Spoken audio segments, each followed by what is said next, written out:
A Dance in Fire, Chapter 1, by Wahin Jarth. Scene: the Imperial City, Cyrodiil. Date: 7 Frostfall, 3rd Era, 397. It seemed as if the palace had always housed the Atreus Building Commission, the company of clerks and estate agents who authorized and notarized nearly every construction of any note in the empire. It had stood for 250 years since the reign of the Emperor Magnus, a plain-fronted and austere hall on a minor but respectable plaza in the Imperial City. Energetic and ambitious middle-class lads and ladies worked there, as well as complacent middle-aged ones like Decimus Scotti. No one could imagine a world without the Commission, least of all Scotti.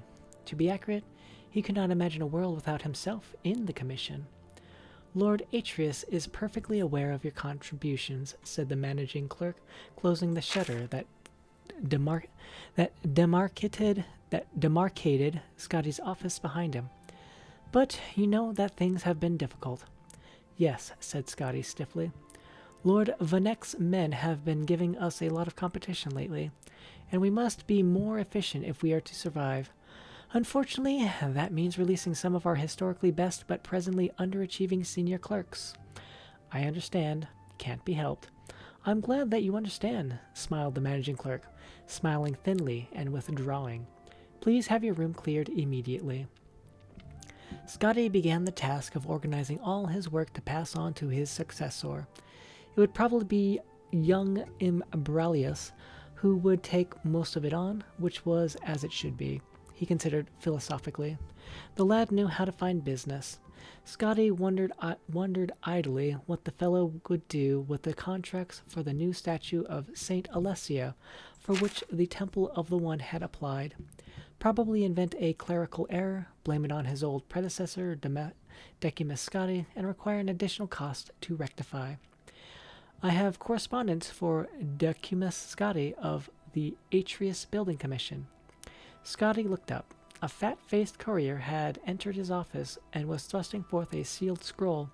He handed the boy a gold piece and opened it up. By the poor penmanship, atrocious spelling and grammar, and overall unprofessional tone, it was manifestly evident who the writer was. Leodis Juras, a fellow clerk from some years before, who had left the commission after being accused of unethical business practices. Dear Scotty, I imagine you always wondered what happened to me, and that last place you would have expected to find me is out in the woods. But that's exactly where I am. Ha-ha! If you're smart and want to make a lot of extra gold for Lord Atreus and yourself, haha, you'll come down to Valenwood too. If you haven't or have been following the politics here lately, you may or may not know that there's been a war between the Boschmir and their neighbors elsewhere over the past 2 years.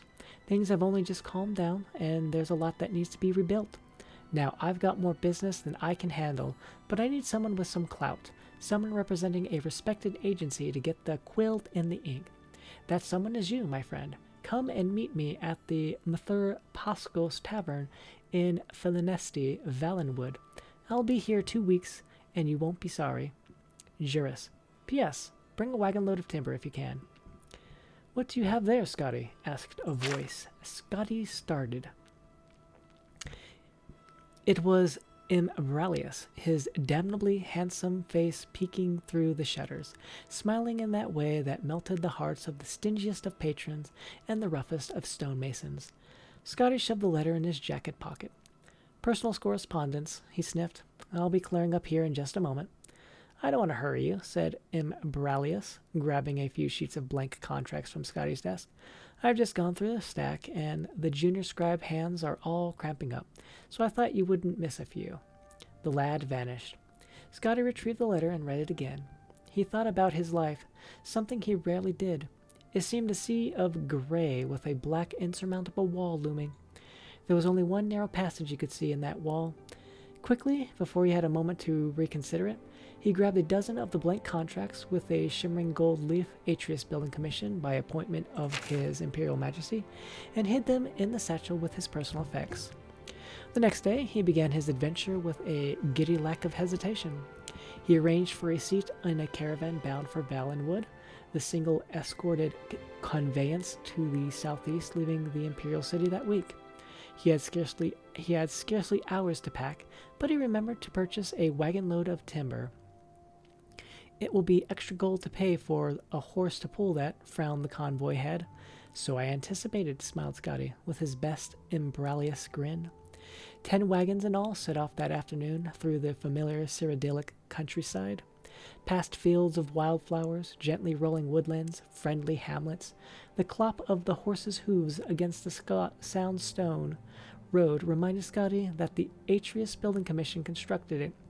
5 of the 18 necessary contracts for its completion were drafted by his own hand. Very smart of you to bring that lumber along, said the gray-whiskered Breton man next to him on his wagon. You must be in commerce. Of a sort, said Scotty, in a way he hoped was mysterious, before introducing himself. Decimus Scotty. Griff Malon, said the man. I'm a poet, actually, a translator of old Bosmer literature. I was researching some newly discovered tracks of the Minoriad Play bar 2 years ago, when the war broke out, and I had to leave. You are no doubt familiar with the Minoriad, if you're aware of the Green Pact. Scotty thought the man might be speaking perfect gibberish, but he nodded his head. Naturally, I don't pretend that the Minoriad is as renowned as the Me-Eliadon, or as ancient as the Dancer Gul, but I think it has a remarkable significance to understanding the nature of the Merolithic Bosmer mind. The origin of the wood elf aversion to cutting their own wood or eating any plant material at all, yet paradoxically, their willingness to import plant stuff from other cultures, I feel can be linked to the passage in the Minoriad. Malon shuffled through some of his papers, searching for the appropriate text. To Scotty's vast relief, the carriage soon stopped to camp for the night. They were high on a bluff over a gray stream, and before them was the great valley of Valenwood. Only the cry of seabirds declared the presence of the ocean to the bay to the west.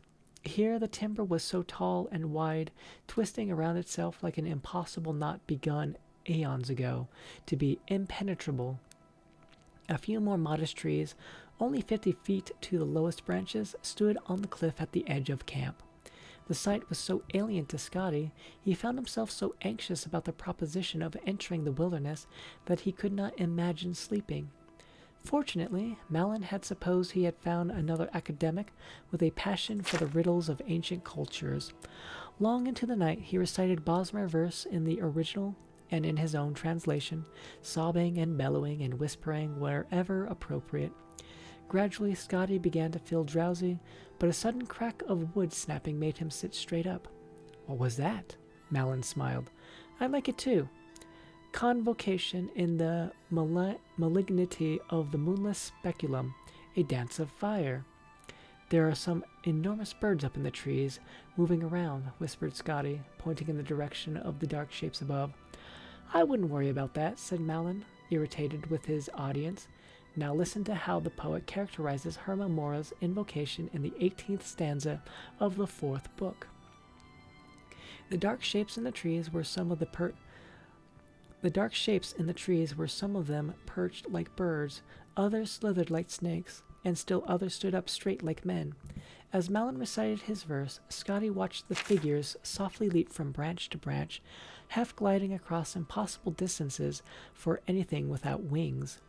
They gathered in groups and then reorganized until they had spread to every tree around the camp. Suddenly they plummeted from the heights. Mara, cried Scotty. They're falling like rain. Probably seed pods, Malon shrugged, not turning around. Some of the trees have remarkable... The camp erupted into chaos. Fires burst out in the wagons. The horses wailed from mortal blows. Casks of wine, fresh water, and liquor gushed their contents to the ground. A nimble shadow dashed past Scotty and Malon, gathering sacks of grain and gold with impossible agility and grace. Scotty had only one glance at it, lit up by a sudden nearby burst of flame. It was a sleek creature with pointed ears, wide yellow eyes, mottled pied fur, and a tail like a whip. Werewolf, he whimpered, shrinking back. Cathay rat, groaned Melon. Much worse. Khajiit cousins, or some such thing. Come to plunder. Are you sure? As quickly as they struck, the creatures retreated, diving off the bluff before the battle mage and knight, the caravan's escorts, had fully opened their eyes.